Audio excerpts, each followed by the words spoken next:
Ajmeri 24 TV. Subscribe now.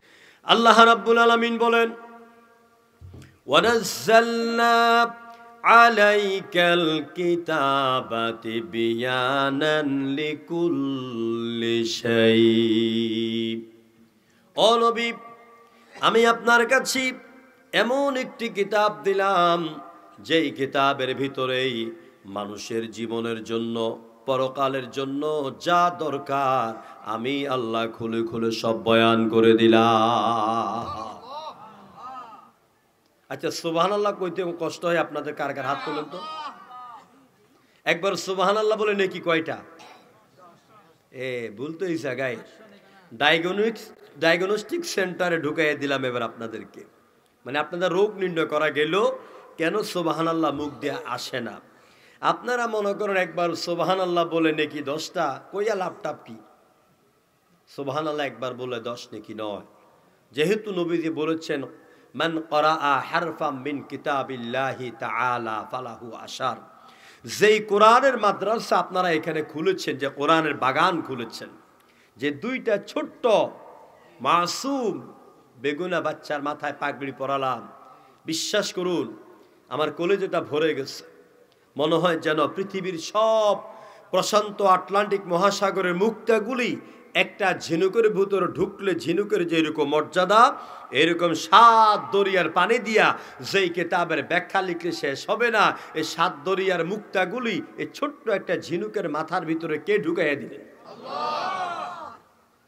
সেই কোরআনের বাগান আপনারা গড়েছেন। রাসূল বলেছেন, মান ক্বরাআ হারফাম মিন কিতাবিল্লাহি তাআলা ফালাহু আশার।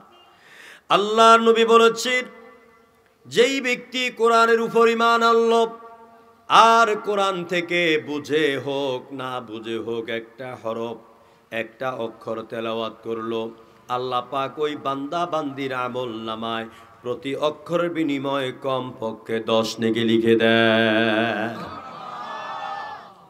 এই যে আপনি সুবহানাল্লাহ বললেন, এই সুবহান লিখতে 5 অক্ষর। কয় অক্ষর? সিন বা হা আলিফ নুন। আল্লাহ লিখতে 4 অক্ষর, 5 এ 4 9 অক্ষর। একবার যখন বললেন, নবীর হাদিস অনুযায়ী কমপক্ষে 9 10 90 নাকি এখানে লেখা হয়ে গেছে। বলবেন হুজুর 90 নাকি একটা নেকি হইল নাকি? 90 নেকি নয়, শুধু একটা নেকি। আল্লাহ নবী বলেছেন, কিয়ামতের ময়দানে একটা নেকির জন্য তাম পৃথিবীকে যদি 10 বার বিক্রি করে দেওয়া হয়, ওই হাসরের ময়দানে তাম পৃথিবীকে 10 বার বিক্রির বিনিময়ে একটা নেকিও পাওয়া যাবে না। একটা নেকি পাওয়া যাবে না। যে ছেলের জন্য, মেয়ের জন্য, স্ত্রীর জন্য, মায়ের জন্য, বাবার জন্য এত কষ্ট করেন, হালালও ইনকাম করেন, হারামও ইনকাম করেন, সত্য বলেও ইনকাম করেন, মিথ্যা কথা বলেও ইনকাম করে, ওদের চোখে মুখে হাসি ফুটান, ব্যাংক ব্যালেন্স করে, জায়গা কিনে, জমি কিনে, বাড়ি ঘর কিনে, তারপরও দুনিয়ার দিকে চলে যান। ওই কিয়ামতের ময়দানে কঠিন পরিস্থিতি এমন হবে যখন বিশ্বনবী বলেছেন, এক হাদিসে এলো মাথার 1 বিঘত উপরে সূর্য থাকবে, আর এক হাদিসে এলো 1 হাত উপরে, আর এক হাদিসে এলো 1 কিলোমিটার উপর থেকে সূর্য তাপ দিবে। সূর্যের তাপে মাথার চান্দি ফিটি, নাক দিয়া কান দিয়া যখন মগজগুলি উতরাইয়া বের হতে থাকবে, হাসরের ময়দানের মাঠটা যখন তামার মতন হয়ে যাবে, মানুষ তখন পাগলের মতন দৌড়াবে, কোথায় যাব, কার কাছে যাব। এইভাবে যখন দৌড়াবে, তার হিসাব নিকাশ হওয়ার পরে দেখা যাবে মাত্র তার একটা নেকির দরকার। একটা নেকি হলে কোনো রকম জান্নাতের বারান্দায় জায়গা পেয়ে যাবে। এবার ওই ব্যক্তি দৌড়াবে নিজের মায়ের কাছে, মা আমি তোমার ছেলে লাগি, আমাকে একটা নেকি দাও। মা বলবে, আমার কোনো ছেলে টেলে নাই, আমি তোমার চিনি না। এবার যাবে স্ত্রীর কাছে, আমি তোমার স্বামী লাগি, তোমার নাকের ফুল, কানের দুল, হাতের মালা, গলার মালা, হাতের বালা কিনে দেওয়ার জন্য সুদ খাইছি, ঘুষ খাইছি, মিথ্যা কথা বলেছি, জায়গা জমি দখল করেছি, টেন্ডারবাজি করেছি, চাঁদাবাজি করেছি, শুধু তোমাকেই সমাজে ফুটিয়ে তোলার জন্য, তোমার ভালোবাসা পাওয়ার জন্য। ও আমার ভালোবাসা, আমার স্ত্রী, আজ আমি কঠিন বিপদে পড়ে গেলাম, একটা নেকি দাও, একটা নেকি পেলে পরে কোন রকম আমি নাজাত পেয়ে যাব, জান্নাতে যাব। আমার বাবারা, ভাইয়েরা, কান খুলে শুনুন, আপনার এমন আদরের স্ত্রী যাকে না দেখলে পাগল হয়ে যান। আপনার স্ত্রী আপনাকে এত ভালোবাসে, 2 বিয়ে করতে দেয় না। তুমি যদি আরেকটা বিয়ে করো আমি তোমার ঘর থেকে চলে যাব, বলে না কি বলে না? কথা কয় না কেন? এত প্রিয়তমা ওই স্ত্রী হাসরের ময়দানে আপনি যখন তার কাছে ভিক্ষার মতন হাত পাতবেন একটা নেকির জন্য, আপনার স্ত্রী বলবে, হো আর ইউ, কে তুমি? আমি তো তোমাকে চিনি না, জীবনে বিয়ে হয়েছে এটাই তো আমার মনে নাই। আল্লাহু আকবার। এটা কি আমার কথা না কোরআনের কথা? কার কথা? ইয়াউমা ইয়াফিরুল মারউ মিন আখিহি ওয়া উম্মিহি ওয়া সাহিবাতিহি ওয়া বানিহি। সেদিন ভাই ভাইয়ের থেকে, বোন বোনের থেকে, স্বামী স্ত্রী থেকে, মা বাবা থেকে একে অপরে এভাবে পলায়ন করবে। প্রিয় ভাইরা, সুতরাং একটা নেকি যদি দুনিয়া কামাই, যত কামাবেন তত যোগ হবে, যত কামাবেন তত যোগ হবে। সুবহানাল্লাহ, আলহামদুলিল্লাহ, আল্লাহু আকবার বলতে কষ্ট হবে? জোরে কর না সুবহানাল্লাহ, আর জোরে কর আলহামদুলিল্লাহ, আরো জোরে বলেন আল্লাহু আকবার। এভাবে নেকির পাতা, নেকির খাতা ওজন করতে থাকবেন। আমার ভাইয়েরা, কোরআন বুঝাচ্ছিলাম, কোরআন শুধু ধর্মীয় কিতাব নয়, এটা হলো জীবন বিধান। মানুষের জীবন গাড়ি চালাতে গেলে যা দরকার সব আল্লাহ কোরআনে বলে দিলেন। দেখুন, এই কোরআন যদি শুধু ধর্মীয় কিতাব হতো তাহলে গোটা কোরআনের ভিতরে শুধু নামাজ, রোজা, হজ, যাকাতের কথাই থাকতো। যেরকম ঠিক কিনা? কোরআনে শুধু হজ, যাকাত, নামাজ, রোজা, দান খয়রাতের কথাই আছে, আর অন্য কিছু নাই নাকি? আমি শুধু কোরআনটাকে, সব কোরআনের উপর কথা বলতে গেলে 2-4 ঘন্টা চলে যাবে। আমি কোরআনটাকে আপনাদেরকে এভাবে বোঝাতে চাই, এটাতে জীবন বিধান, এভাবে বোঝাতে চাই। দেখুন, মানুষের জীবনে এই যে আমরা সবাই বেশিরভাগ যে গোস্তটা পছন্দ করি, এটা হলো গরুর গোস্ত নাকি? এটাকে বলে কুওয়াতে মুসলিমিন, মুসলমানদের একটা শক্তি। চিটাগাংরা বেশি গরুর গোস্ত খায়, কুমিল্লার মানুষ কম খায় নাকি? গরুর গোস্ত বেশি পছন্দ করে, আমিও করি। এখন এই গরুর নামে আল্লাহ কোরআনে একটা সূরা দিলেন, সূরাতুল বাকারা। যেরকম ঠিক কিনা? বাকারা, গাভী। মানুষের জীবনে তার সঙ্গিনীর দরকার, তার বান্ধবীর দরকার, তার স্ত্রীর দরকার, মনের কথাগুলি শেয়ার করার দরকার, সারাদিন পরিশ্রম করে পরে স্ত্রীকে বুকে নিয়ে ঘুমাবার দরকার। এই জন্য আমার আল্লাহ পাক নারীদের মর্যাদা দিতে গিয়া মহিলাদের নামে একটা সূরা দিলেন, নাম হলো সূরাতুন নিসা। এবারে আসেন, সারাদিন আয় রুচি যা করেন সব গুলি রুচি করার পরে আপনার খাবারের দরকার, নিচে বসে খাইতে ইচ্ছে করে না, আপনার জন্য দরকার একটা ডাইনিং টেবিল, একটা খাবার টেবিল, দরকার কিনা? এই জন্য আল্লাহ পাক বলেন, খাবার টেবিলের নামে কোরআনে সূরা দিয়া দিলাম, সূরার নাম হলো আল মায়েদা। মায়েদা মানে খাবার টেবিল। তারপরে আপনি দেখুন, মানুষের জীবনে সমাবেশের দরকার, আন্দোলন করার জন্য মহাসমাবেশের দরকার। স্বৈরা শাসক, জালিম, অত্যাচারীকে তাড়াবার দরকার। সে আন্দোলন করতে হলে, গোটা দেশব্যাপী একটা আন্দোলন গড়ে তুলতে হলে ঢাকার বুকে একটা মহাসমাবেশের দরকার হয়। কথা কন না আপনারা? এখনো কি কথা বলতে ভয় লাগে আপনাদের? এতদিন আমাদের গলা টিপে রাখছিল, ঠিক না? আল্লাহু আকবার স্লোগান দিতে পারতাম না মাহফিলে আল্লাহু আকবার স্লোগান দিতে দেওয়া দিত না। সিলেট উসমানী নগরে ছেলেরা স্লোগান দিচ্ছে আল্লাহু আকবার বলে, সভাপতি সাহেবকে হুজুর থামান। বললাম কেন? কয়টার মধ্যে রাজনৈতিক চ্যাংটা গন্ধ লাগে। আস্তাগফিরুল্লাহ কইতেন না? এগুলি হচ্ছে মুনাফিক মার্কা মুসলমান। যখন ঠিক কিনা? আমি কথায় আসতেছি ইনশাআল্লাহ। তো আমার ভাইরা, এই আল্লাহু আকবার স্লোগান আমাদের জীবন মরণের স্লোগান, ঠিক কিনা বলেন? আমরা বাংলাদেশের একটা পরিবর্তন আনার জন্য ইনশাআল্লাহ সর্বাত্মক চেষ্টা করে গুছাই আনতেছি। আপনাকে আমার বুকের সাথে জড়িয়ে ধরে ঐক্যের পতাকা তলে আসার জন্য প্রয়োজনে আপনার পায়ে হাত দিব। বর্তমান প্রেক্ষাপটে এই সময়টিতে যদি আমরা ওলামাই কেরাম, আউলিয়াই কেরাম ঐক্যের পতাকা তলে আসতে না পারি, আল্লাহর কসম সামনে আমাদের জন্য কঠিন দুর্ভোগ অপেক্ষা করছে। আলেমদেরকে ঐক্যবদ্ধ হতে হবে, পীরদেরকে ঐক্যবদ্ধ হতে হবে। আমরা ঐক্যবদ্ধ হওয়ার জন্য চেষ্টা করছি। ইনশাআল্লাহ আপনারা দোয়া করলে আমরা একটা ভালো রেজাল্ট পাবো। প্রিয় বন্ধুগণ, তো এই মহাসমাবেশের নামে একটা মহাসমাবেশ হয়েছিল 5 আগস্ট ঢাকার বুকে। জোরে কোন ঠিক কিনা? লক্ষ লক্ষ লোক সে মহাসমাবেশে আমার 8 বছরের ছেলে শরীক হয়েছে, আমার স্ত্রী শরীক হয়েছে, আমার 7-এ পড়ুয়া মেয়ে শরীক হয়েছে, আমার ইন্টারমিডিয়েটে পড়ুয়া ছেলে শরীক হয়েছে। কারণ এটা ছিল জাতির জন্য একটি গুরুত্বপূর্ণ অধ্যায়, একটি মহাসমাবেশ। সে মহাসমাবেশের নামে আল্লাহ পাক 1500 বছর আগে একটা সূরা দিয়েছেন, ওইটার নাম হলো সূরাতুল হাসর। কি নাম? কি নাম? সূরাতুল হাসর।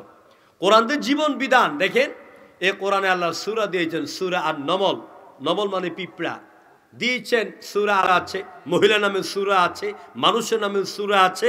এইগুলি দ্বারা বুঝাইলাম কোরআন শুধু ধর্মীয় কিতাব নয়, এটা বিশ্ব মানবতার শ্রেষ্ঠ জীবন বিধান। অর্থনীতি, সমাজনীতি, যুদ্ধনীতি, বিবাহ কেমনে করবেন, স্ত্রীকে কিভাবে ভালোবাসবেন, স্ত্রীর সাথে কথা কেমনে কইবেন, আল্লাহ সব কথা বলে দিয়েছে। আমার ভাইয়েরা, এবারে আসুন, এই জীবন বিধান থেকে কথা বলতে গেলে সবার পছন্দ হয় না, আর কোরআনের কথা সবাই শুনতেও চায় না। কোরআনের কথা যুগে যুগে যারা বলেছেন তাদের কণ্ঠকে নিস্তব্ধ করে দেওয়ার জন্য হাজার রকমের ষড়যন্ত্র হয়েছে, নাকি হয় নাই? আল্লাহ রাব্বুল আলামিন কোরআনে কারীমের মধ্যে বলেন, আমার বিশ্ব নবীর কোরআনের দাওয়াতকে বন্ধ করে দেওয়ার জন্য কাফের অসংখ্য ষড়যন্ত্র করেছে, আইন তৈরি করেছে, পথ বেছে নিয়েছিল। একটা পথ ছিল এইরকম, وَإِنْ يَكَادُ الَّذِينَ كَفَرُوا لَيُزْلِقُونَكَ بِأَبْصَارِهِمْ لَمَّا سَمِعُوا الذِّكْرَ وَيَقُولُونَ إِنَّهُ لَمَجْنُونٌ। আল্লাহ পাক বলেন, ওরা ষড়যন্ত্র করে, বিভিন্ন পন্থা অবলম্বন করেছি। ওরা লোক ভাড়া করে এনেছে, আব্দুল ওহাব নামক একটা লোকের ভাড়া করে এনেছে। ওই লোকটার অভ্যাস ছিল যে জিনিসের দিকে তাকায়, বদনজর দেয়, ওই জিনিসের ক্ষতি হয়ে যায়। ওরা লোকটাকে ভাড়া করে আনলো।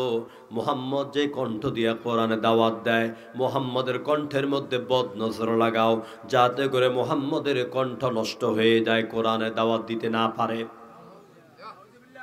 আমার ভাইয়েরা, তারপর তারা বলে এটা মুহাম্মদের বানানো, এটা পাগলের কথা। আরশের মালিক আল্লাহ পাক বলে দিলেন এটা পাগলের কথা নয়, এটা হলো ওয়ামা হুয়া ইল্লা যিকরুল লিল আলামিন। আল্লাহু আকবার। এটা হলো আকাশ আর জমিনের যিনি রব, সেই রবের কালাম কোরআন। চিল্লায় করে আল্লাহু আকবার। ওরা নবীকে যখন মুখ লাগাইয়া, বদনজর লাগাইয়া কণ্ঠ নষ্ট করতে পারে নাই, নবীরে পাঠাইছেন কে? তো নবীর হেফাজতের দায়িত্ব কে নিয়েছেন? দুনিয়ার সব বদনজর লাগাইলো, নবীর এক গাছা পশমের ক্ষতি করতে পারে নাই। 2 নম্বর আইন করলো আবু জাহেল কর্তৃক। কোরআনে কারীম বলছি, وقال الذين كفروا لا تسمعوا لهذا القرآن। মুহাম্মদ যখন কোরআনের দাওয়াত দেয়, কোরআন তেলাওয়াত করে, কোরআনের আলোচনা করে, তোমরা মুহাম্মদের কোরআন শুনতে যেও না, হট্টগোল করো, গন্ডগোল করো। যেমন করে বিগত 15.5 বছরে আমরা দেখেছি বাংলাদেশে অসংখ্য কোরআনের মাহফিলে ওরা 144 শুধু চালু করে শেষ করে নাই, ওরা সরাসরি স্টেজে উঠে বক্তাকে রামদা দিয়া কোবানোর জন্য চেষ্টা করেছে। কোরআনের আওয়াজকে বন্ধ করে দেওয়ার জন্য ষড়যন্ত্র করেছে। আল্লাহ পাক বলছেন, যারা আল্লাহর বিরুদ্ধে ষড়যন্ত্র করে তাদের বিরুদ্ধে উত্তম ষড়যন্ত্রকারী আমি আল্লাহ। যখন ঠিক কিনা?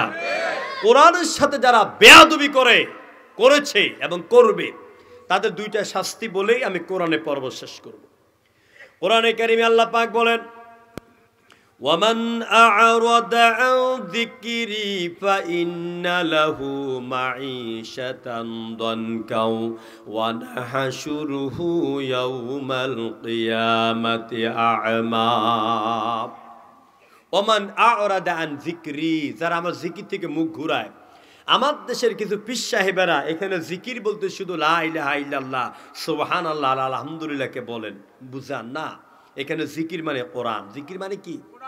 কোরআনের নাম কয়টা জানেন না? বলে যাই, কোরআনের নাম হচ্ছে 56টা নাম। কয়টা নাম? আল্লামা জালালউদ্দিন সুয়ুতি রাহিমাহুল্লাহ একটা কিতাব লিখেছেন আল ইতকান। এই কিতাবের মধ্যে কোরআন থেকে 56টা নাম নিয়ে সবগুলি নামের ব্যাখ্যা করেছেন। আমি যদি এক একটা নামের উপরে কথা বলি, অন্তত আমার মতন ছোট্ট নগণ্য ব্যক্তি এই একটি নামকে বুঝাতে 56 দিন সময় লাগবে। কোরআনের এক নাম কোরআন, এক নাম কি? জোরে বলেন না ভাই। তবে এটা বিশ্বাস রাখেন, আমি জাবেরের উপরে আপনাদের 1 মিনিট আমি বাসে গল্প বলে কিচ্ছা বলে নষ্ট করব না। যেটাই জিজ্ঞেস করব, যেটাই বলবো, আপনি আপনার মেধার সাথে হিসাব নিকাশ করে দেখবেন কথাটার প্রয়োজন আসলে আছে কিনা। এই যে বললাম যে বলেন কি নাম এটার? কোরআন। এই বলার মধ্যে কি হিকমত রয়েছে একটু পরে বলছি। এই কিতাবের নাম কি? কোরআন। অক্ষর কয়টা? 4টা, কফ, র, আলিফ, নুন। যখন বলেন কোরআন, আমলনামায় 40 নাকি লেখা হয়ে গেছে। কোরআনের এক নাম কোরআন। প্রশ্ন হচ্ছে, কোরআনকে কোরআন কেন বলা হয়? কোরআনকে কোরআন কেন বলা হয়? মুসলমান জানেন না। কোরআনকে কোরআন এই জন্য বলা হয়, এটা কারা ইয়াকরাউ থেকে এসেছি। আল্লাহর আকাশের নিচে জমিনের উপরে পৃথিবীতে যত ধর্মগ্রন্থ আছে, সব ধর্মগ্রন্থের মধ্যে সবচাইতে যে কিতাবকে বেশি পাঠ করা হয়, তেলাওয়াত করা হয়, ওইটার নাম হলো কোরআন। এটা নাম হচ্ছে কোরআন।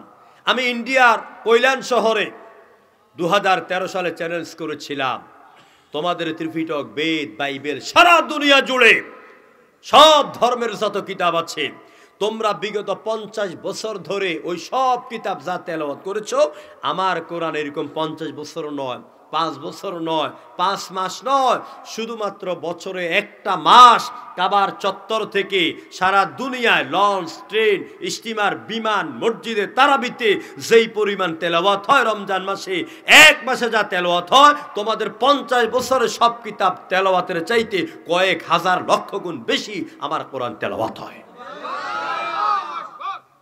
এই হচ্ছে সে কোরআন। এটা শুনতেও মজা লাগে, এটা পড়তেও মজা লাগে। চিল্লাই করে আল্লাহু আকবার। শুনতে খারাপ লাগে? এই যে আপনারা এখানে বসে আছেন এতগুলি মানুষ, আমার মতো নগণ্য জাবিরির চেহারা দেখার জন্য নয়, সবাই কোরআনে মহব্বতে বসে আছে। আপনাদের ঈমান আপনাদেরকে বসিয়ে রেখেছে, আপনাদের ঈমান। দেখেন কোরআন বলছে, ইন্নামাল মুমিনুনাল্লাযীনা ইযা যুকিরাল্লাহু ওয়াজিলাত কুলুবুহুম ওয়া ইযা তুলিয়াত আলাইহিম আয়াতুহু যাদাতুহুম ঈমানা। নিশ্চয় যারা মুমিন, এদের সামনে আল্লাহর কথা উচ্চারণ করলে তাদের হৃদয়ের মাঝে বঙ্গোবা সাগরের মতন ঢেউ খেলে যায়। এদের সামনে যখন কোরআন তেলাওয়াত করা হয়, তাদের ঈমান থাকে যদি 10 ডিগ্রি, আল্লাহ পাক বাড়াইয়া দেন 100 ডিগ্রি। এই এই ইমানের জোরে আপনারা বসে আছেন, নতুবা কতক্ষণে আমার ফালাই আপনারা দৌড় দিতেন। জোরে কোন ঠিক কিনা? আমার বাবারা ভাইয়েরা, বলতেছিলাম কোরআন শুনতে কত মধুর, কত মজা। দেখুন, হিন্দু ধর্মের ধর্মীয় কিতাব নাম হলো বেদ। কি নাম? বেদ পড়বো, দেখেন কেমন মজা লাগে। একটু পড়ি। হিন্দু ধর্মের ধর্মীয় কিতাব বেদ। হোতারমিন্দ্র মহাসুরিন্দ্রা অল্লং জ্যেষ্ঠং শ্রেষ্ঠং পরমং ব্রহ্ম অল্ল রহস্যল্ল কাং বরস্য নিরিকাতকম। মজা লাগে? মজা লাগছে? আর কাবা শরীফের ইমাম সাউদ সুরাইব কি সুন্দর করে কোরআন পড়েন। আলহামদুলিল্লাহি রাব্বিল আলামিন আর রহমানির রহিম মালিক ইয়াউমিদ্দিন إياك نعبد وإياك نستعين اهدنا الصراط المستقيم صراط الذين أنعمت عليهم غير المغضوب عليهم ولا الضالين। এটা হচ্ছে কোরআন। সুতরাং এই কোরআন শুনতে মজা, পড়তে মজা। কোরআনের এক নাম কোরআন, কোরআনের এক নাম কিতাব, এক নাম নূর, এক নাম বাইজিনাত, এক নাম হুদা, এক নাম জিকির, এক নাম ফুরকান। চোরকন আল্লাহু আকবার। আল্লাহ পাক বলেন, যারা আমার জিকির থেকে মুখ ঘুরিয়ে নেয়, আমার কোরআনের সাথে বেয়াদবি করে, কোরআনের আলেমদের সঙ্গে বেয়াদবি করে, এদের জন্য দুইটা শাস্তি। একটা হলো ফাইন্না লাহু মাঈশা, আমি এদের দুনিয়াবী জীবনের সম্মান, ইজ্জত, ক্ষমতা, টাকা পয়সা, থাকার জায়গা, বসবাসের জায়গা, আশ্রয়ের জায়গা সব সংকীর্ণ করে দেই। সব কি করে দেন? সংকীর্ণ করে দেন। কথা বুঝলেন তো আমার? আমি এতদিন এই আয়াতটা পড়েছি, ওয়াজ করেছি। 2024 সালের 5 আগস্টের পরে এই আয়াতের ব্যাখ্যাটা আমি বাস্তবে শিখলাম। কেমনে শিখলাম? আল্লাহ বলছেন, যারা কোরআনের সাথে বেয়াদবি করে, কোরআনের আলেমদের সাথে বেয়াদবি করে, কোরআন থেকে মুখ ঘুরাইয়া নেয়, কোরআনের আইন বাস্তবায়নের মধ্যে বাধা প্রদান করে, এদের জন্য শাস্তি দুইটা। একটা হচ্ছে আল্লাহ পাক তাদের সবকিছু সংকীর্ণ করে দেন। কেমনে করলেন? দেখুন, এত বড় বঙ্গভবন, বিশাল বাড়ি, আম গাছ, আপেল গাছ, কবুতরের বাচ্চা, কুকুরের বাচ্চা, ছাগলের বাচ্চা, মাছের পুকুর সব আছে এটার ভিতরে। যেমনটা তৈরি করেছিল ফেরাউন তার প্রাসাদে সব তৈরি করেছিল, মনে করছে এটা আমার বাপদাদার জায়গা, এখান থেকে আমি বিদায় হব না, মরবো না, ক্ষমতাও ছাড়বো না। এখানে সব সরঞ্জাম তিনি জমা করেছিলেন। কিন্তু শেষ পর্যায়ে আপনার লোহিত সাগরে পানি খাইয়া পোটকা মাছের মতন ফেটটা ফুইলা মরছেন। জনগণ ঠিক কিনা? ঠিক 3500 বছর পরের ফেরাউনের আন্ডা বাচ্চা, নাতি নাতনি, এরাও মনে করছে যে বাড়ি একটা পাইছি, দেশ একটা পাইছি, 41 সাল পর্যন্ত বাঁচিয়া নবাসি, ক্ষমতা তো থাকবো। বাস কবুতরের বাচ্চাটা যে সব জোগাড় করছে, সব ওখানে আপনার সুন্দর করে ব্যবস্থাপনা করেছে। অবস্থা কি হলো? ফাইন্না লাহু মাঈশাতান। যখন তার উপরে আল্লাহর গজব পড়ে গেল, আল্লাহ বলেন, বঙ্গভবনে তোর থাকার জায়গা আমি আল্লাহ পাক নিঃশেষ করে দিলাম। শুধু তাই না, 56,000 বর্গ মাইল বাংলাদেশে তো থাকার জায়গা নাই। তাড়াতাড়ি করে হেলিকপ্টার ডাক। দিনের পরে 2টা বাজে বাংলাদেশ ছাইলে ভারতে গেল।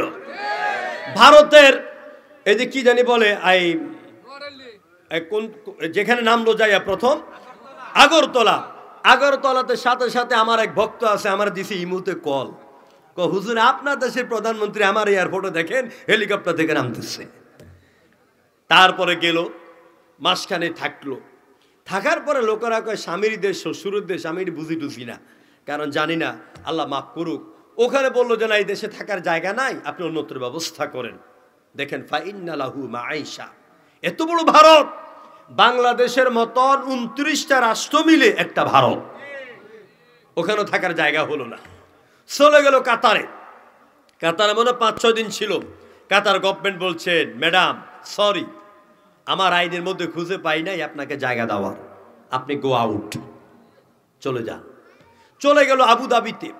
আবুধাবির গভর্নমেন্ট 15 ঘন্টা পর্যন্ত বিমানে বসাই রেখা বলে যে গো ব্যাক, আপনি ফিরে যান, এখানে থাকার জায়গা নাই। এবার জোরে কোন আল্লাহু আকবার। ফাইন্না লাহু মাঈশা, কোরআনের সাথে যারা বেয়াদবি করে এদের থাকার জায়গা কোথাও হয় না।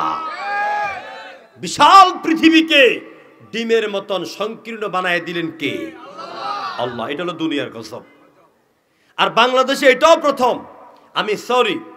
আমি কিন্তু বিগত সরকারের নেতা কর্মীদেরকে আঘাত দিয়ে কথা বলছি না, আমি বাস্তবতাটা আপনাদেরকে তুলে ধরছি। আপনারা কি বাংলাদেশের ইতিহাসে 1971 সাল পথে এই পর্যন্ত দেখেছেন যে কোনো গভর্নমেন্ট ক্ষমতা ছাড়ার পরে আন্ডা বাচ্চা সব পালাতে হয়?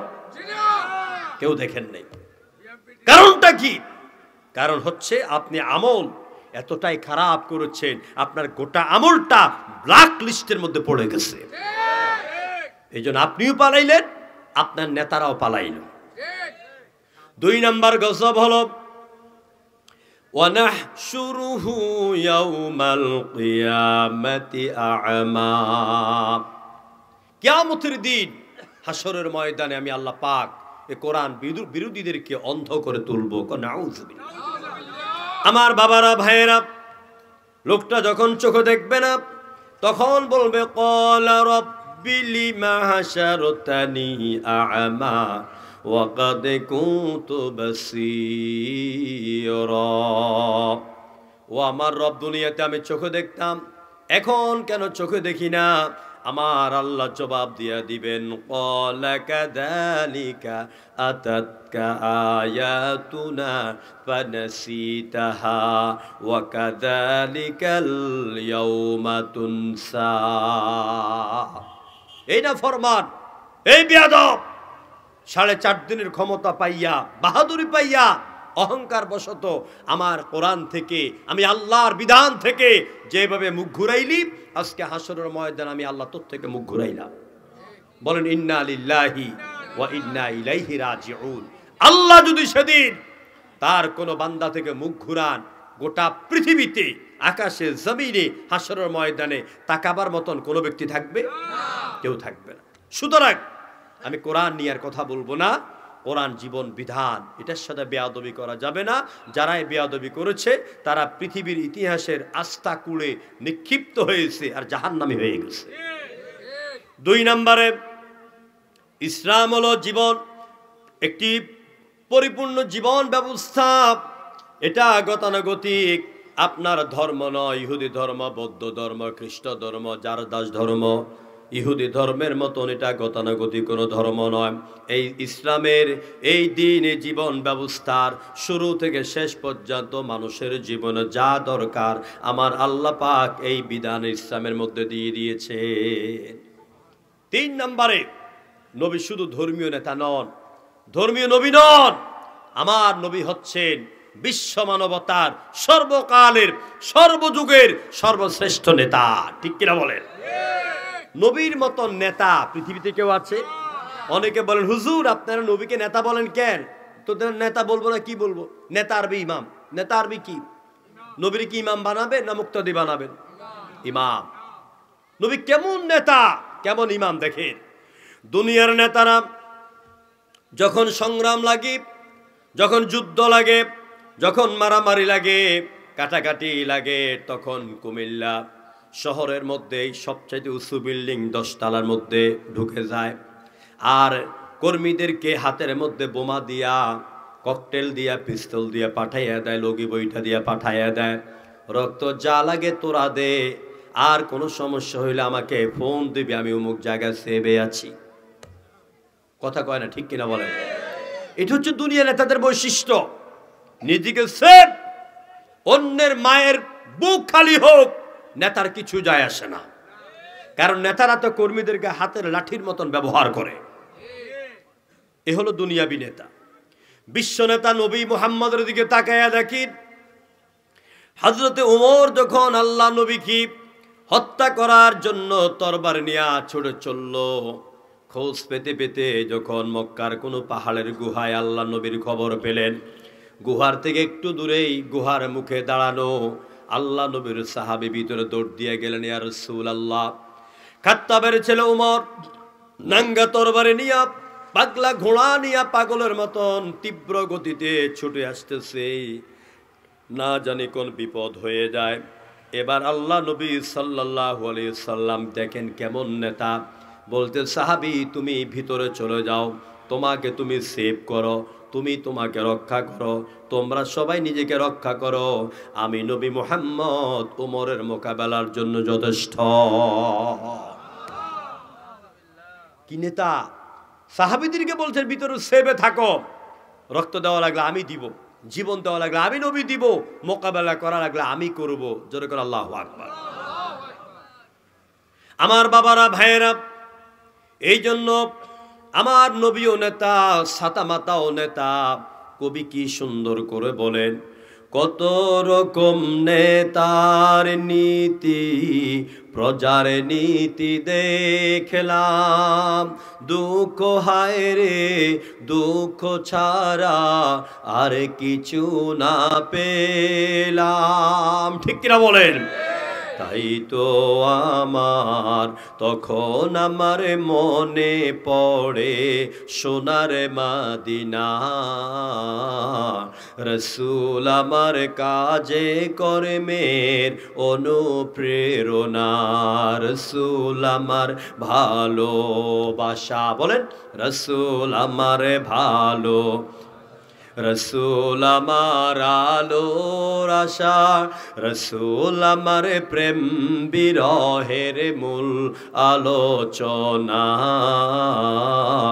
রসুল আমার কাজে কর্মের অনুপ্রেরণা। জোরে করে আল্লাহু আকবার। এই ছিল আমার নবী নেতা, আর তোমরাও নেতা।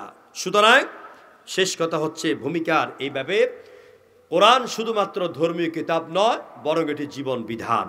নবী শুধু একজন ধর্মীয় নেতা নন, তিনি হচ্ছেন বিশ্ব মহামানবের সকল কালের সকল যুগের সর্বশ্রেষ্ঠ নেতা। আর ইসলাম শুধু ধর্মের নাম নয়, এটা হচ্ছে কমপ্লিট কোড অফ লাইফ। যেরকম আলহামদুলিল্লাহ। কষ্ট হচ্ছে আপনাদের মনে হয়? খারাপ লাগতেছে? জোরে সোরে জিকির করেন লা ইলাহা ইল্লাল্লাহ, জোরে লা ইলাহা,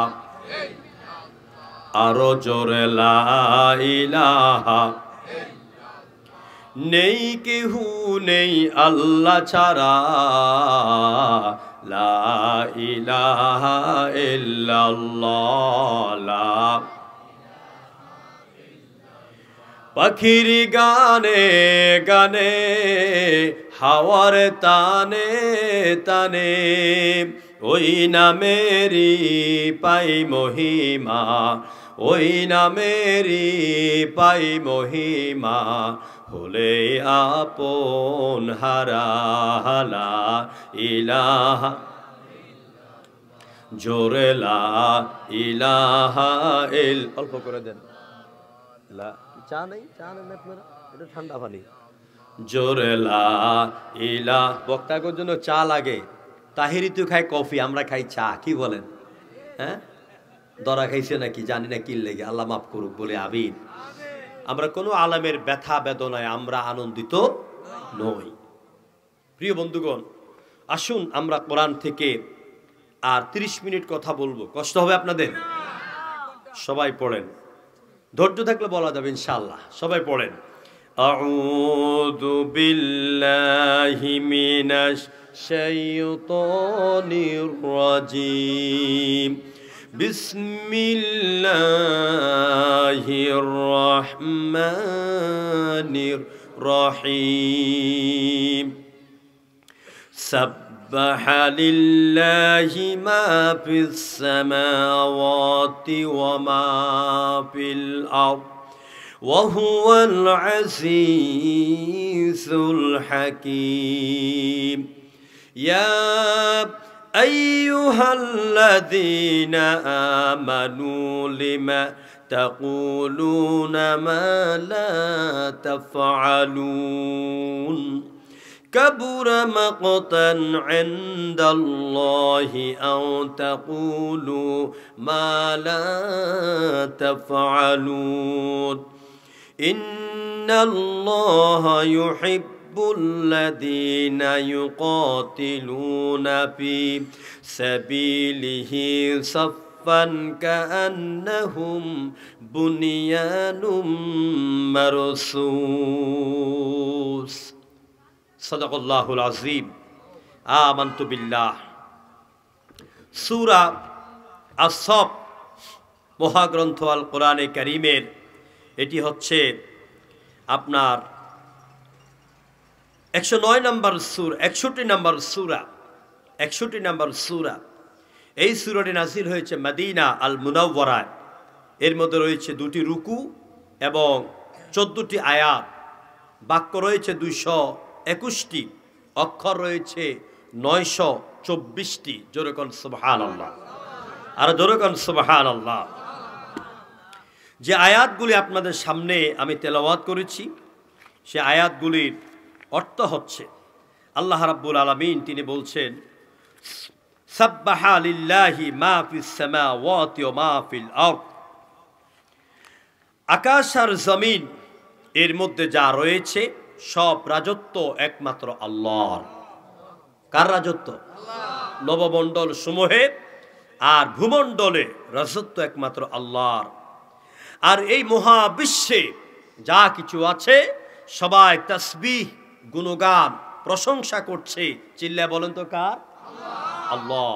আল্লাহ কন্যা আল্লাহ, কি মধুর নাম, কি মজার নাম।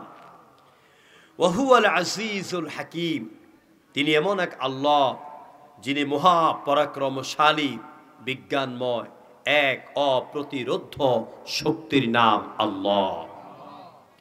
ইয়া আইয়ুহাল্লাযীনা আমানু লিমা তাকুলুনা মা লা তাফআলুন। হে ঈমানদারেরা, এমন কথা কেন বলো যা তোমরা করো না। কাবুরা মাকতান ইনদাল্লাহ, আল্লাহর কাছে সবচাইতে কষ্টের বিষয় হচ্ছে, রাগান্বিত হওয়ার বিষয় হচ্ছে তোমরা যা বলো তা করো না। ইন্নাল্লাহা ইউহিব্বুল্লাযীনা ইউকাতিলুনা ফী সাবিলিহি সাফফা। নিশ্চয়ই আল্লাহ পাক অনেক কারণে অনেক আমলকারীকে আল্লাহ ভালোবাসেন, তবে তার মধ্যে একটি উত্তম আমল হচ্ছে আল্লাহ তাদেরকে ভালোবাসেন যারা কাতারবদ্ধভাবে কান্নাহুম বুনিয়ানুম মারসুস, সীসা ঢালা প্রাচীরের মতন তারা দুনিয়ার কাফেরদের বিরুদ্ধে, নাস্তিকের বিরুদ্ধে, অন্যায়ের বিরুদ্ধে, বাতিলের বিরুদ্ধে, জনগণের অধিকার যারা ছিনিয়ে নেয় তাদের বিরুদ্ধে লড়াই করে, সংগ্রাম করে। এ হচ্ছে আয়াতের সরল তরজমা। প্রিয় ভাইরা, কিছু সাহাবায়ে কেরাম তারা বলা বলি করছিলেন আয়াত এই সূরাটি শানুন নুজুল। কিছু সাহাবায়ে কেরাম বলা বলি করতে লাগছিলেন, যদি আমাদের কি আল্লাহ নবী এমন কিছু আমলের কথা বলতেন যে আমলগুলি করলে পরে আমরা মরতে দেরি, আল্লাহর জান্নাতে যেতে দেরি নাই। এরকম কিছু আমলের কথা যদি বলতেন কতটা ভালো হতো। আল্লাহ রাব্বুল আলামিন তাৎক্ষণিকভাবে সূরা সফ নাযিল করা শুরু করে দিলেন। জোরে করে আল্লাহু আকবার।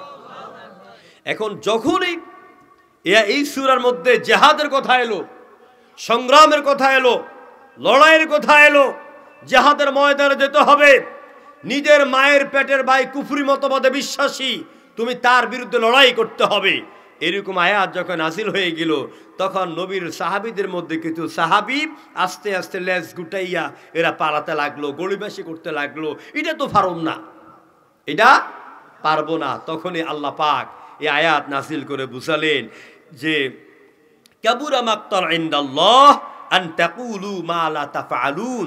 আল্লাহর কাছে বড় কষ্টের বিষয় হচ্ছে এই যে তোমরা যা করতে বলো এটা করো না, এটা কিন্তু আল্লাহর কাছে বড়ই খারাপ বিষয়।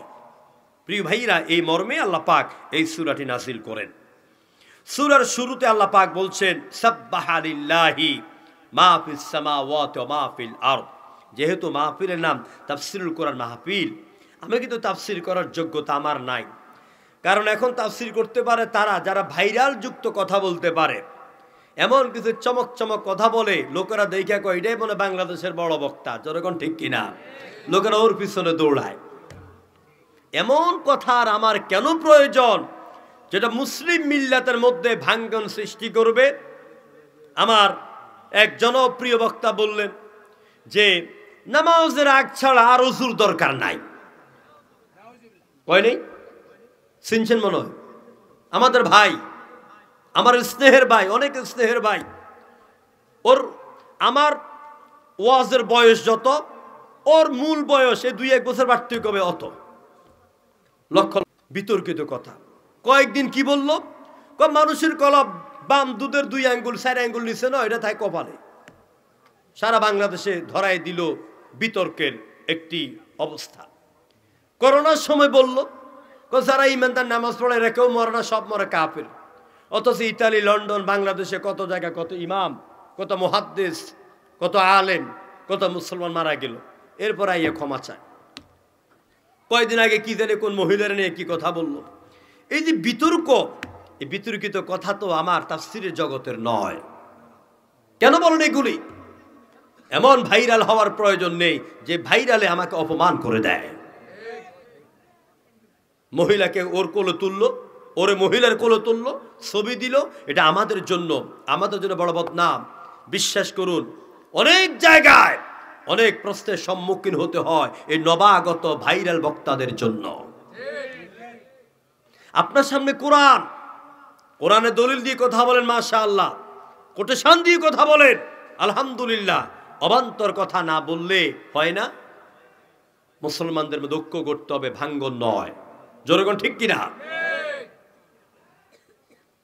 এই জন্য আমি আপনাদের খেদমতে বলবো, আমার তাফসির করার যোগ্যতা নাই। তাফসির করতে হলে এখানে অনেক আলেম ভাই আছেন, 18টা জ্ঞানের দরকার।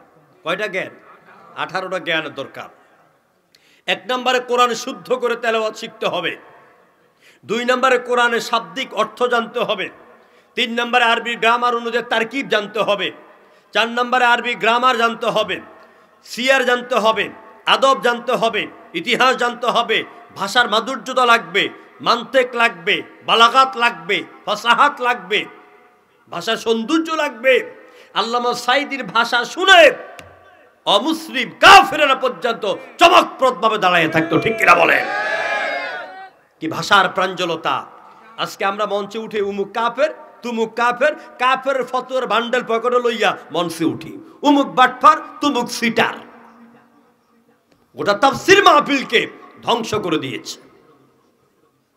আমি 28 বছর আপনাদের দোয়ায় ময়দানে কথা বলি। 28 বছর। 1995 সাল থেকে কুমিল্লা আলিয়া আলেমে ভর্তি হওয়ার পর থেকে ময়দানে কথা বলি। আল্লামা সাঈদীর সান্নিধ্যে আসি 2001 সালে। 2003 সালে কুমিল্লার ঈদগাহ ময়দানে মহিলা সমাবেশ স্টেজে উঠে বোতাম খোলো, 5টা আঙ্গুল এখানে দিয়া দোয়া করেছেন, বুকে জড়াইয়া ধরে। আমার ভাইরা, আমি তাফসীর করেছি। তামিরুল মিল্লাত কামিল মাদ্রাসার ভাইস প্রিন্সিপাল আল্লামা একিউম সিফাতুল্লাহ, যিনি বলতেন এটা সিফাতুল্লাহর কথা নয়, এটা কালামুল্লাহর কথা। পিপুলিয়া মাদ্রাসায় আমি 3 বার গিয়েছি। শেষবার হুজুরের সাথে কথা বলেছি, মাহফিল করেছি। তিনি আমাকে স্টেজে রোমের মধ্যে রেখে বলছেন, আমি আমার ছোট সাইদি ভাইকে খুঁজে পেয়েছি। আমি সেখানে লাকাদ কানা লাকুম ফি রাসূলিল্লাহি উসওয়াতুন হাসানা দার্শনিক মতভেদ দিয়ে যখন কথা বলতেছিলাম, তিনি আমাকে অনেক দোয়া করেছেন। আমি ওয়াজ করেছি আল্লামা সাঈদীর উস্তাদ মুফতি সাঈদ আহমদ মুজাদ্দিদি রাহিমাহুল্লাহ।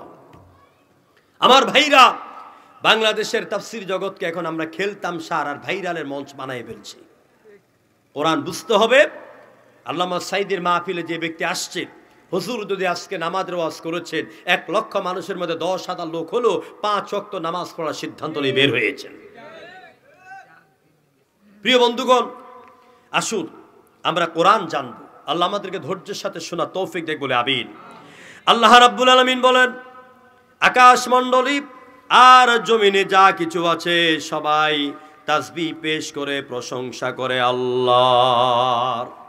আমাদের খুব ভালো করে বুঝেন, আমার আপনার জীবনটা সৃষ্টি হয়েছে শুধুমাত্র কেবলমাত্র আল্লাহর প্রশংসার জন্য, আল্লাহর গোলামির জন্য, আল্লাহর ইবাদতের জন্য, আল্লাহর হুকুম মানার জন্য, আল্লাহর আইন মানার জন্য। দুনিয়ার কোন মানুষের তৈরি করা আইনকে জমিনে প্রতিষ্ঠার আন্দোলনের জন্য আল্লাহর কসম কোরআন হাতে নিয়ে বলে আমার আপনার জন্ম হয় না। জমিন কার?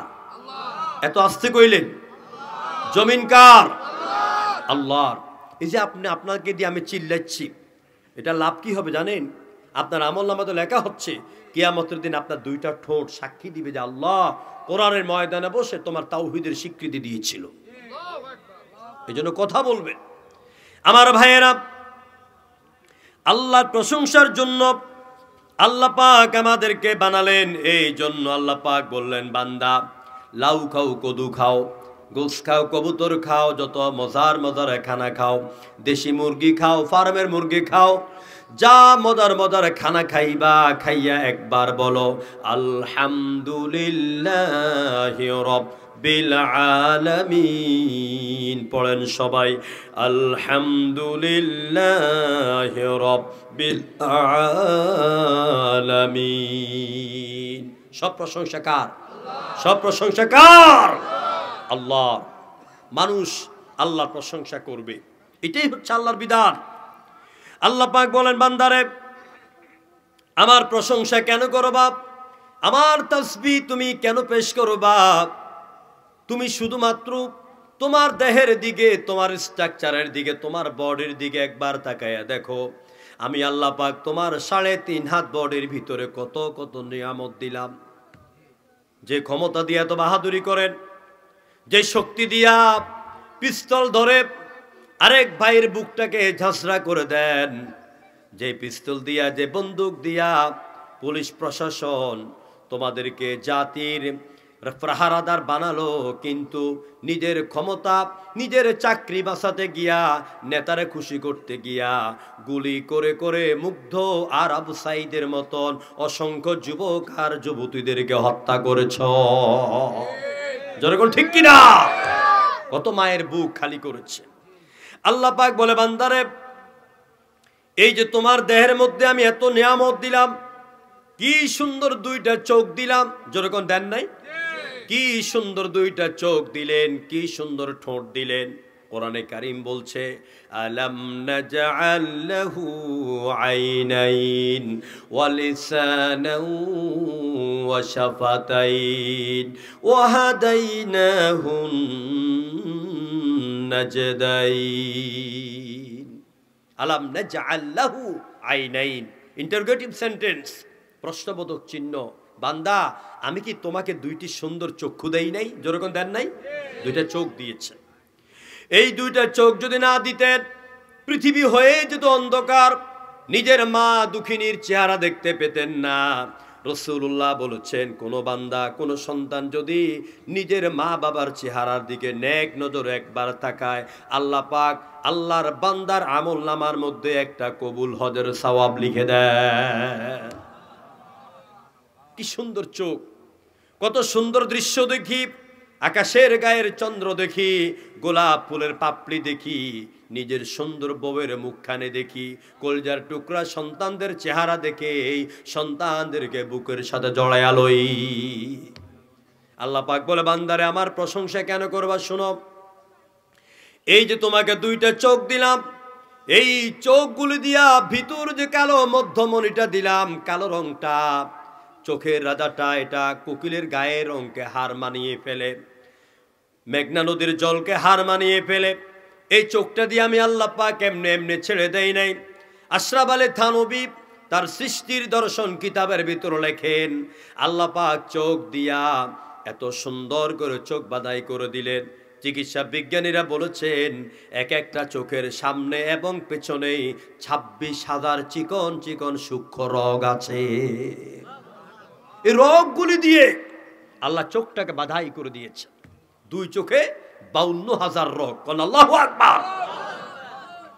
চিকিৎসা বিজ্ঞানীরা বলেছে মানুষের মাথা থেকে পা পর্যন্ত আল্লাহ এত রগ দিয়েছেন, এইগুলিকে একটার সাথে একটার জোড়া দিলে গোটা পৃথিবীকে একবার প্রদক্ষিণ করে আসা যাবে।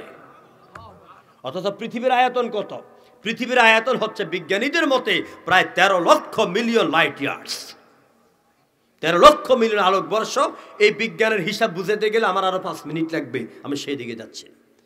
আমার বন্ধুগণ, আল্লাহ পাক বলে বান্দা এই চোখ দিলাম, বাঁধাই করে দিলাম, হাঁটতে যাস, চলাফেরা করতে যাবার পরে চোখের মধ্যে পোকা পড়ে, বালির কণা পড়ে, যে কোনোভাবে চোখের মধ্যে যখন গুতা খাও তখন তুমি চোখ দিয়ে দেখতে পারো না চোখের ময়লার কারণে।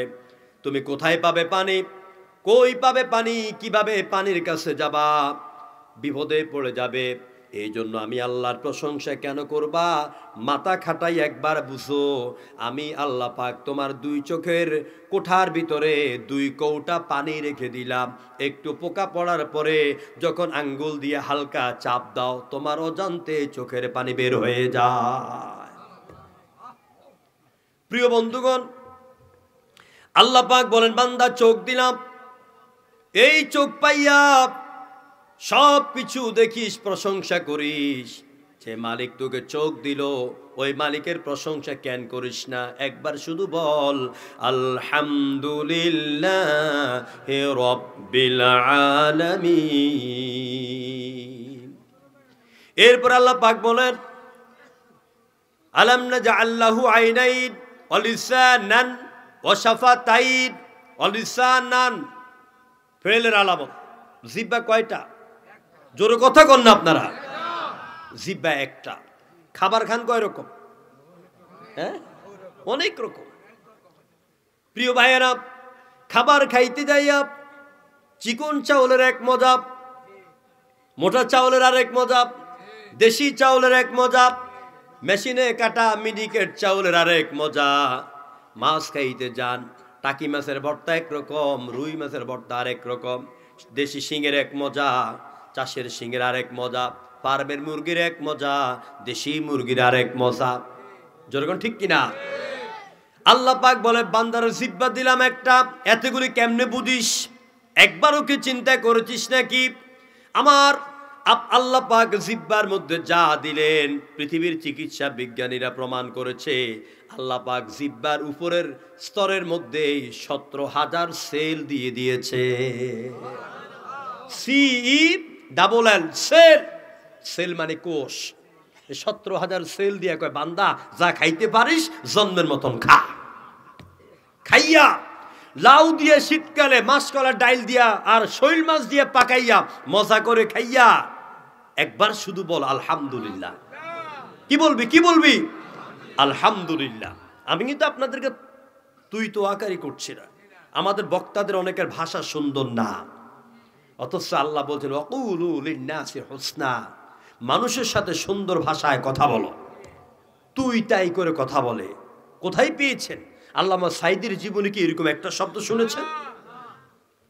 আমার বাবারা, ভাইয়েরা, আল্লাহ পাক বলে, বান্দারে লাউ খাইয়া আমি আল্লাহর জিকির কর, কিন্তু যারা নাফরমান তারা লাউ খাইয়া কয় সাদের লাউ বানাইলাম রে বৈরাগী। ঠিক কিনা কোন? লাউয়ের আগারে খাইলাম, গোড়ারে খাইলাম, লাউ মোরে বানাইলো বৈরাগী, সাদের লাউ বানাইলো মোরে বৈরাগী। বৈরাগী তো তোর বানাবে, কারণ তুই যখন চলতে যাস বুকের মধ্যে ওড়না নাই, তো লাউর দিকে সবাই তাকায়। প্রিয় বন্ধুগণ, ইসলাম নারীদেরকে পর্দার এত সুন্দর ভিতরে ঢুকিয়ে দিলেন যাতে আমার মা বোনদের দিকে কেউ খারাপ দৃষ্টিতে তাকাইতে না পারে। এই গান যে বানাইছে ওই ধরনের নারী, ওই ধর বেপর্দা, নাস্তিক আর মুরতাদ। বুখারী শরীফ পড়ছে, তিরমিজি পড়ছে, সব পড়ছে, পয়রা টয়রা সংসদে দেখ আমরা সব পড়ে লাইছি। এখন কোথায়? এখন কট নাকি? প্রিয় বন্ধুগণ, সুতরাং আল্লাহর প্রশংসা করবেন। দুইটা হাত দিলেন, চোখ দিলেন, ব্রেন দিলেন, চলার শক্তি দিলেন, বলার শক্তি দিলেন, সব আল্লাহ পাক দিলেন। সুতরাং বান্দা প্রশংসা করবে আল্লাহ পাকের। কোরআনে কারিমে অন্যত্র আল্লাহ পাক বলেন, এই পৃথিবীতে কারা কারা আল্লাহর প্রশংসা করে শুনো।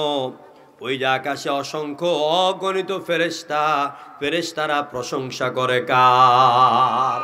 যেরকম কার? আল্লাহ পাক বলেন, ওয়া নাহানু নুসাব্বিহু বিহামদিকা ওয়া নুকাদ্দিসু লাক। আল্লাহ পাকের ফেরেশতারা বলেন, রব্বুল আলামিন এমন বান্দা তৈরি করে কি লাভ, আমরা এই তো তোমার প্রশংসা করি, তোমার গুণগান গাই। আয়াত দ্বারা প্রমাণিত ফেরেশতারা আল্লাহর প্রশংসা করে। কোরআনে কারিমে অন্যত্র আল্লাহ পাক বলেন সূরা জুমারের ভিতরে, وترى الملائكة حافين من حول العرش يسبحون بحمد ربهم ফেরেশতাগুলোর দিকে তাকায় দেখো যারা আল্লাহ পাকের আরশ আজিম কি চতুর্দিক থেকে প্রদক্ষিণ করে ভ্রমণ করে ওরা প্রতিনিয়ত তাদের ভাষায় কার প্রশংসা করে আমি কিন্তু সাব্বাহা লিল্লাহি মা ফিস সামাওয়াতি ওয়া মা ফিল আরদ এই সাব্বাহাটাকে আপনাদেরকে বুঝাচ্ছি যে আকাশের জমিনে কে কেমনে আল্লাহর প্রশংসা করে ওদের কি অবস্থা আমার আপনার কি অবস্থা এই জিনিসটা বুঝাচ্ছি তাওহীদের ভিতরে ঢুকাচ্ছি আপনাদেরকে শিরক মুক্ত জীবনের দিকে ধাবিত করছি আল্লাহ পাক বলেন আকাশের মেঘের দিকে তাকাও আকাশের কালো মেঘগুলি যখন জমাট বেঁধে বেঁধে একটার সাথে আরেকটা যখন আঘাত লেগে বড় আওয়াজ হয়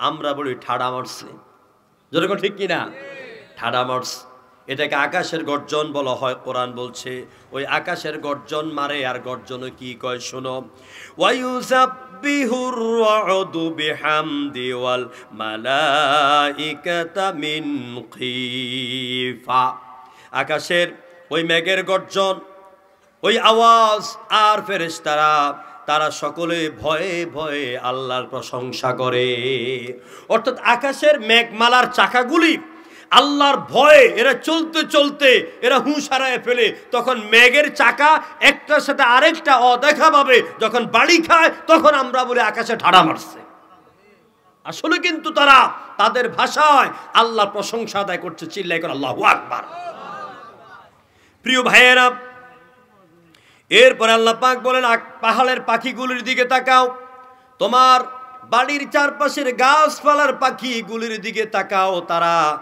কিভাবে প্রশংসা করে কোরআন বলছে ওয়াসাখখারনা মা দাউদা ওয়াল জিবালা ইউসাব্বিহনা দাউদা ইউসাব্বিহনা ওয়াত-তায়র ওই পাখিগুলি পর্বতগুলি পাহাড়গুলি সবাই প্রশংসা করে কার আরো জোরে কর না আল্লাহর নাম নিতে কষ্ট হয় কষ্ট হয় মোহাব্বতের সাথে মুখ দুইটা ঠোঁট গোল করে একবার বলেন আল্লাহ আরো জোরে কোন আল্লাহ চিল্লায় কোন আল্লাহ আল্লাহ নবী বলেছেন কেউ যদি আল্লাহ কি একবার আল্লাহ বলে ডাক দেয় হাদিসে কুদসির ভিতর এলো আমার আল্লাহ পাক বলে বান্দা তোর একবার ডাকের বিনিময়ে আমি আরো শের মালিক একবার নয় দুইবার নয় ৭০ বার জবাব দিয়া বলি বান্দা আমার কাছে তুমি কি চাও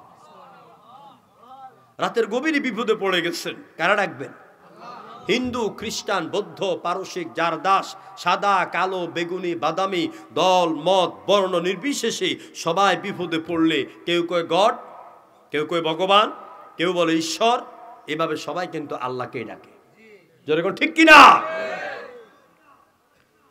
গভীর রাতের আধারে কেউ যদি ডাকি তোমারে দাও যে তখন সারা হয়ে ব্যাকুল পারা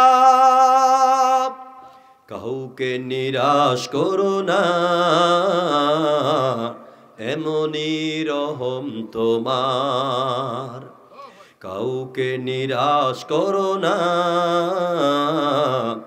এমনই রহম তোমার ও প্রভু প্রভু ও প্রভু পৃথিবীতে এত ভাষা নেই যত রূপে ডাকি তোমায় এ ধরাতে এত সুর নেই যত গানে খুঁজি তোমার ঠিক কিনা বলেন মন যখন অসহায় থাকে তখন ডাকি যে তোমাকে তোমার নামের গুণে দাও যে শান্তি ফিরায়ে তবুও বুঝি না সুখ পেলে থাকি ভুলে তবুও বুঝে বুঝি না, ক্ষমতায় গেলে থাকি ভুলে। ঠিক কিনা বলেন? আমার আল্লাহকে ডাকবেন। প্রিয় ভাইরা, আলোচনা তো অনেক লম্বা, আপনাদের ধৈর্য কুলাবে না, ভূমিকার দিকে অনেক গেছে গা। আমি শুধু আপনাদেরকে এতটুকু বুঝাবো, সাব্বাহা লিল্লাহি মা ফিস সামাওয়াতি ওয়াল আরদ। এই আয়াতের মাধ্যমে আমাদের উঠতে বসতে খাইতে ঘুমাইতে জিকির হবে কার? প্রশংসা হবে কার? ভালো একটা বউ পাইছেন, কল আলহামদুলিল্লাহ। ঠিক না? সুন্দর একটা ভালো বউ পাইয়া হুন্ডার পিছন দিয়ে যুবকেরা ঘুরে। ওই দিন দেখলাম কোন জায়গায় বউরে লইয়া, মাত্র বিয়ে করেছে, একদিন হয় না, বউরে লইয়া ঘুরতে যাইয়া হুন্ডা লইয়া যেমনে আঁকা বাঁকা করে তিরিং বিরিং করে, দোনোটা সাক্ষাৎ তলে শেষ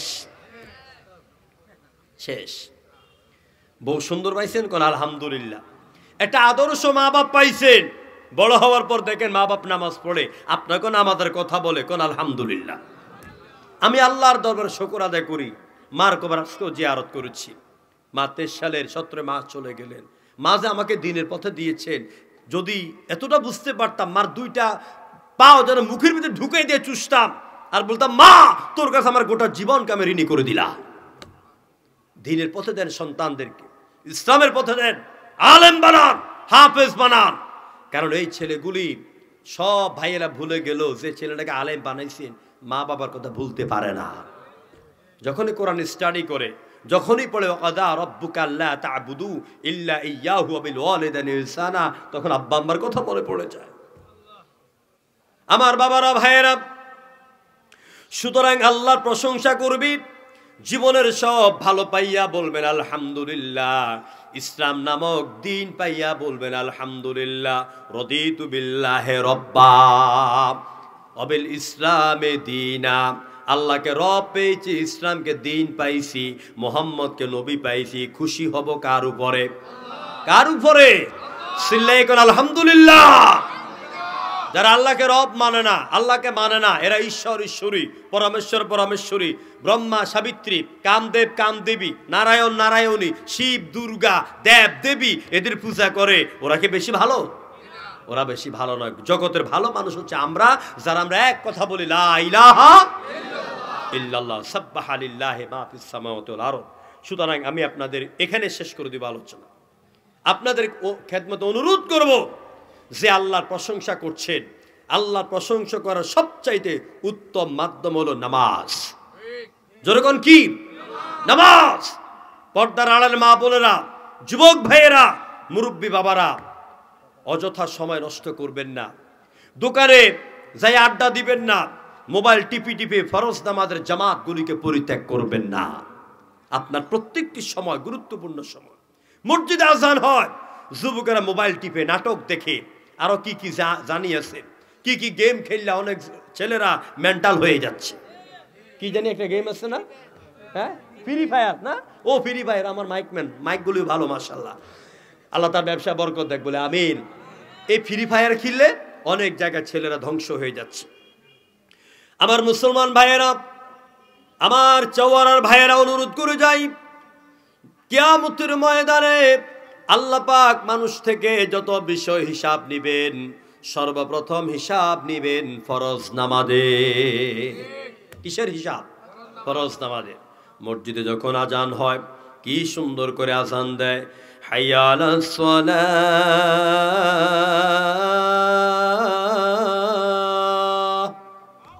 আজান দেয় কি না? অর্থ কি? এসো নামাজের দিকে, এসো নামাজের দিকে। তো কিছু মুনাফিক মার্কা মুসলমান কয় যে মুয়াজ্জিনের টেঁটের লাগে ভাল লাগে না, আছে না এরকম? এরকম কথা বলে। মুয়াজ্জিন আবার আদর করে বলেন, হাইয়া আলাল ফালাহ,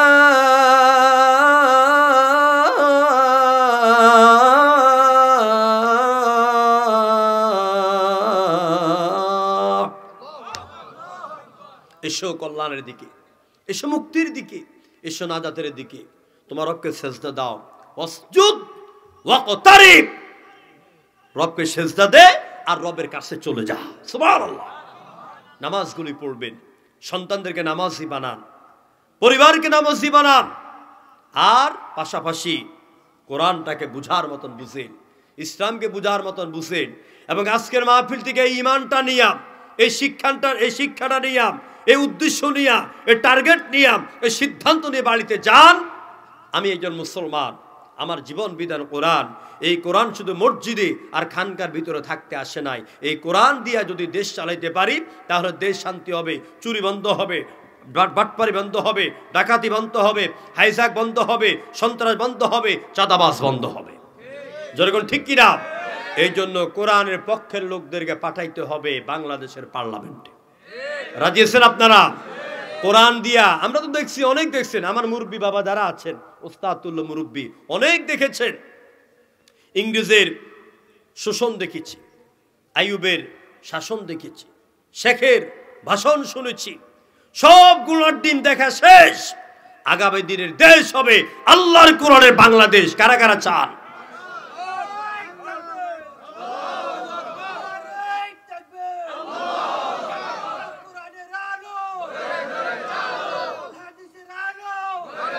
আলহামদুলিল্লাহ।